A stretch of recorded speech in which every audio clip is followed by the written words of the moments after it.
நாங்க வந்துட்டோம்னு சொல்லு. டெல்லி அசால்ட்டா வீழ்த்தி ஆளா பிளே ஆஃப்க்கு வந்துட்டோம்னு சொல்லு. இப்படி வந்து குஜராத் மாசா சொல்ற மாரி தான், இன்னைக்கு மேட்ச்ல டெல்லிய சும்மா பிரிச்சு மேய்ஞ்சுட்டாங்க. இன்னைக்கு டெல்லிக்கும் குஜராத்துக்கும் நடந்த மேட்ச்ல டெல்லி வந்து ஃபர்ஸ்ட் பேட்டிங் பண்ணி ஏதோ ராகுல் அதிரடி காட்டினால 199 ரன் தான் வந்து எடுத்தாங்க. ஆனா இந்த ஒரு ஸ்கோரை ஈஸியா சேஸ் பண்ணிடுவாங்க அப்படின்னு தாங்க நம்ம வந்து எக்ஸ்பெக்ட் பண்ணோம். அதுக்கு தகுந்தாப்புல குஜராத்தோட ஓப்பனிங் பேட்ஸ்மேன்ஸான சாய் சுதர்ஷனும் சுப்மன் கில்லும் ஸ்டார்டிங்ல இருந்தே பிரிச்சு மேய்ஞ்சிட்டாங்க. இதுல 2வது ஓவர் நட்ராஜனோட ஓவர்ல அடிக்க ஆரம்பிச்சாங்க. அந்த ஓவர்ல 20 ரன் எடுத்து நொறுக்கி தள்ளினாங்க. அப்பவே டெல்லியோட சோழி வந்து முடிஞ்சிருச்சுங்க. அதுக்கப்புறம் விக்கெட் எடுக்கிற சான்ஸே கிடைக்கல. 8வது ஓவர்ல ஒரு வாய்ப்பு வந்து கிடைச்சிச்சுங்க. குல்தீப் யாதவ் அவரோட ஃபர்ஸ்ட் ஓவர்ல, அதுவும் அவரோட ஃபர்ஸ்ட் பால்ல வந்து சாய் சுதர்ஷனுக்கு எல்பிடபிள்யூ அப்பீல் பண்ணியிருந்தாரு. அம்பையர் அவுட்டே கொடுக்கல. இதனால நாங்கள் ரிவ்யூ எடுத்தே தீர்வோம் அப்படின்னு சொல்லிட்டு ரிவ்யூ எடுத்தாங்க. ரிவ்யூ எடுத்து பார்க்கும்போது சரி இதுக்கு அவுட்டு கொடுப்பாங்கன்னு பார்த்தா விக்கெட்ஸ் கரெக்டாக ஹிட் ஆகலன்னு சொல்லிட்டு அம்பையர்ஸ் கால் வந்து கொடுத்துட்டாங்க.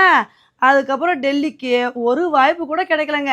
இவ்வளோ பெரிய கண்டத்துல இருந்தே நாங்கள் வந்து மிஸ் ஆயிட்டோம். இனி பாருங்க ஒரு விக்கெட்டை கூட நாங்கள் விட்டு கொடுக்க மாட்டோம்னு சொல்லி சாய் சுதர்ஷனும் சுப்மன் கில்லும் அடிக்க ஆரம்பிச்சாங்க பாருங்க. 2 பேருமே வேற லெவல் பெர்ஃபார்மன்ஸ் வந்து கொடுத்துட்டாங்க. இதனால வந்து பார்த்தீங்கன்னா 19வது ஓவர் முடிவில் இந்த மேட்சை வந்து குஜராத் 10 விக்கெட் வித்தியாசத்தில் வின் பண்ணிட்டாங்க. இதில் என்ன ஒரு குறையாகி போச்சு அப்படின்னா, இன்னைக்கு சாய் சுதர்ஷன் செஞ்சுரி அடித்து பட்டை கிளப்பினாரு. அதே மாதிரி சுப்மன் கில்லும் வந்து செஞ்சுரி அடிச்சிருந்தா நல்லா இருந்திருக்கும். அவரை மட்டும் செஞ்சுரி அடிக்க முடியலங்க. சாய் சுதர்ஷன் மட்டும் வந்து செஞ்சுரி அடிச்சிட்டாரு. இப்போ இந்த மேட்சை வந்து குஜராத் வின் பண்ணது மூலமாக ஆளாக குஜராத் வந்து பிளே ஆஃப்க்கு வந்து போயிட்டாங்க. ஏன்னா அவங்க பிளே ஆஃப்க்கு போகிறதுக்கு ஒரே ஒரு வெற்றி தான் வந்து தேவைப்படுச்சு. இன்னைக்கு மேட்சை வந்து சூப்பராக வின் பண்ணி டெல்லியை பிரித்து மேய்ஞ்சு ரொம்ப அழகாக பிளே ஆஃப்க்கு வந்து போயிட்டாங்க. இப்போ அடுத்து டெல்லியை நினைக்கும் போதாங்க ரொம்ப பரிதாபமாக இருக்குது. இப்போ இந்த மேட்ச்சில் வந்து டெல்லி தோத்தனால அவங்களுக்கு பிளே ஆஃப் வாய்ப்புகள் கொஞ்சம் கஷ்டமாக வந்து மாறி இருக்கு. உண்மையிலே டெல்லிக்கு என்ன ஆச்சு அப்படின்னே தெரிலங்க.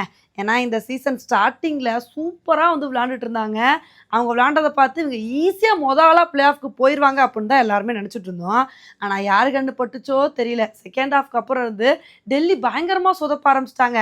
சரி இப்போ வந்து ஐபிஎல் திரும்ப ஸ்டார்ட் ஆனதுக்கப்புறமா நல்ல ஒரு பர்ஃபார்மன்ஸ் கொடுப்பாங்கன்னு பார்த்தா இன்றைக்கும் வந்து டெல்லி வந்து சொதப்பிட்டாங்க. சரி இனிமேல் வரப்போகிற மேட்ச்லையாவது டெல்லி என்ன மாதிரி ஒரு பர்ஃபார்மன்ஸை கொடுக்குறாங்க அப்படின்றத பொறுத்து வந்து பார்க்கலாம்.